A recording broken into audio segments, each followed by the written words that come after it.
உடுமலைப்பேட்டை டவுனுக்கு பக்கத்துலங்க 45 லட்ச ரூபாய்க்கு 1 ஏக்கரில் ஒரு லேண்ட் ஒன்று சேல்ஸ் வந்திருக்குங்க. அதில் வந்து கன்னிமூலையில் வந்து இன்டர்லாக் பிரிக்ஸில் வந்து ஒரு ஃபார்ம் ஹவுஸ் மாதிரி ஒன்று கட்டியிருக்கிறாங்க. லேண்டை முழுசாக பார்க்குறதுக்கு முன்னாடி நம்ம யூடியூப் சேனல் முதல்ல பார்க்குறவங்க சப்ஸ்கிரைப் பண்ணி வச்சுக்கோங்க. அப்போ தான் நாங்கள் அது வீடியோ போட்டோன்னா உடனே உங்களுக்கு வரும். இல்லாட்டி முதல்ல யார் வீடியோ பார்க்காங்களோ அவங்க வாங்கிட்டு போயிடுவாங்க. அப்புறம் கன்னிமூலையில் ஒரு ஃபார்ம் ஹவுஸுங்க. இதை வந்து நீங்கள் உங்கள் டேஸ்ட்டுக்கு ஏற்ற மாதிரி எப்படி வேணால் ஆல்ட்ரேஷன் பண்ணிக்கோங்க. வந்தால் போனால் தங்கறதுக்கு, அதாவது ஒரு வாங்குறதே வந்து ஒரு ஏக்கர் வாங்குறவங்க எல்லாமே வந்துட்டு ஏதோ ஒரு மிடில் கிளாஸ் ஃபேமிலி இப்போ தான் ஃபஸ்ட் ப்ராப்பர்ட்டி வாங்குவாங்க. அதில் போய் பார்த்தீங்கன்னா வந்து நீங்கள் ஒரு மிகப்பெரிய லெவலில் பங்களா கட்டணும் அப்படின்னு கேட்டால் நான் கண்டிப்பாக இல்லைன்னு தான் சொல்லுவேன். இருக்கிறவங்க எவ்வளோ வேணால் கட்டலாம். இல்லாதவங்களுக்கு வந்து ஏதோ வந்தால் போனால் தங்கறதுக்கு உங்களுக்கு ஒரு சின்ன ரூம் இருந்தாலே போதும் தான் நான் சொல்லுவேன். ஸோ அந்த மாதிரி ஒரு ப்ராப்பர்ட்டி நீங்கள் வந்து நம்ம செலக்ட் பண்ணி எடுத்து காமிக்க போகிறோம். இந்த காடோட சேஃப் வந்து உங்களுக்கு தென்வடல் நீளமான காடுங்க. உள்ளுக்குள்ளே ஒரு 75 தென்னங்கன்று போட்டிருக்குதுங்க.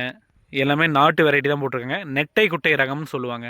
அதுக்கு எல்லாத்துக்குமே வந்து ப்ராப்பராக ட்ரிப் இரிகேஷன் வந்து பண்ணி வச்சாச்சுங்க. உள்ளுக்குள்ளே வந்து ஒரு தனியாக ஒரு போர் ஒன்று இருக்குதுங்க. அந்த போரை வந்து உங்களுக்கு சர்வீஸ் பார்த்தீங்க அப்படின்னா ஒரு கமர்ஷியல் சர்வீஸ் ஒன்று இருக்குதுங்க. அது மூலமாக வந்து நீங்கள் ஆப்ரேட் பண்ணிக்கலாம். ஏன்னா ஒரு ஏக்கருக்கு வந்து நீங்கள் வந்து லேக்ஸ் கணக்கில் வந்து பணம் கட்டி ஃப்ரீ சர்வீஸ் வாங்கணும்னு அவசியமே கிடையாது. ஒரு அரை மணி நேரம் தண்ணி வாயிருக்கு 2 லட்ச ரூபா நீங்கள் செலவு பண்ணணும் அவசியமே கிடையாது. பக்கத்தில் வந்து வீடுகள் இருக்குது. ஒரு பாதுகாப்பான ஏரியாங்க. தென்னை மரமெல்லாம் போட்டிங்கன்னா கண்டிப்பாக ஒரு நல்ல ஈல்டு எடுக்க முடியும். ஆல்ரெடி அவங்க போட்டு வச்சிட்டாங்க. பெருசாச்சு அப்படின்னா உங்களுக்கு ஒரு ஏக்கர் தென்னந்தோப்பாச்சு ஃபியூச்சர் இன்வெஸ்ட்மெண்ட்டுக்கு. இந்த லேண்டுக்கு வழித்தடம்னு பார்த்தீங்கன்னா ஒரு 12 அடி வந்து இருக்குதுங்க. இது வந்து நமக்கு தனித்தடமாக வந்துடும். அதாவது இந்த அந்த 2வது தென்னை மரம் தெரியுது வரும் காடு, அதுலேருந்து வந்து உள்ளே வர்றதுக்கு 16 சென்ட் வந்து தனியாகவே வந்து ரிஜிஸ்ட்ரேஷன் பண்ணி வச்சுருக்காங்க. இது யாருக்கும் இதில் வந்து பார்த்தீங்க கிடையாது.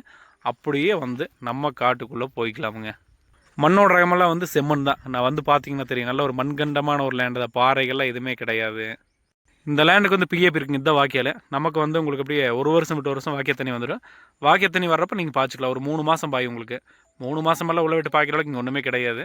அந்தளவுக்கு உங்களுக்கு நீடும் இருக்காது. ஒரே ஒரு போர் மட்டுமே போதுமானது எனக்கு கேட்ட ஒரு ஏக்கருக்கு. தென்னை மரமெல்லாம் பெருசாக வரைக்கும் நீங்கள் ஒரு வெஜிடபிள்ஸ் பண்ணுறக்கு ஒரு சூப்பரான வீடு பக்கத்தில் வருங்க. உங்களுக்கு மக்கானி போட்டிருக்காங்க. அப்படியே வந்து பாருங்கள் சீமை பிள்ளை இதுன்னு சொல்லிட்டு டெய்ரி ஃபார்ம் வந்து நீங்கள் பிளான் பண்ணுறவங்களுக்கு கண்டிப்பாக அந்த லேண்டு சூட் ஆகும். உடுமலைப்பேட்டை பஸ் ஸ்டாண்ட்லேருந்து ஒரு 10 கிலோமீட்டர் தான் வருதுங்க. பொள்ளாச்சி கோயம்புத்தூர் வந்தீங்கனாலும் ஒரு 1.5 மணி நேரம் ட்ராவலில் வந்துடலாம். கோயம்புத்தூர்காரங்களா பொள்ளாச்சிக்காரங்களா வந்தீங்கன்னா அரை மணி நேரம் ட்ராவலையும் நீங்கள் வந்துடலாங்க. உடுமலைப்பேட்டைக்கு மேக்கே வந்து இந்த லேண்டு வந்துடுதுங்க. ஸோ யாராவது ஒரு ஏக்கரில் நான் ஒரு ஃபார்ம் ஹவுஸ் இல்லாட்டி ஒரு லேண்டு எனக்கு நியர்பை உடுமலைப்பேட்டில் வாங்கியே ஆகணும் அப்படின்னு நினைக்கிறவங்களுக்கு இந்த லேண்டு தாராளமாக சூட்டாக இருந்தால் நான் சொல்லுவேன். ஸோ இந்த லேண்டு உங்களுக்கு பிடிச்சிருந்து அப்படின்னா டிஸ்கிரிப்ஷனில் எங்களோட ஃபோன் நம்பர் வச்சுருக்கோம். அந்த ஃபோன் நம்பருக்கு கான்டெக்ட் பண்ணிடுவாங்க. Thank you so மச்ங்க.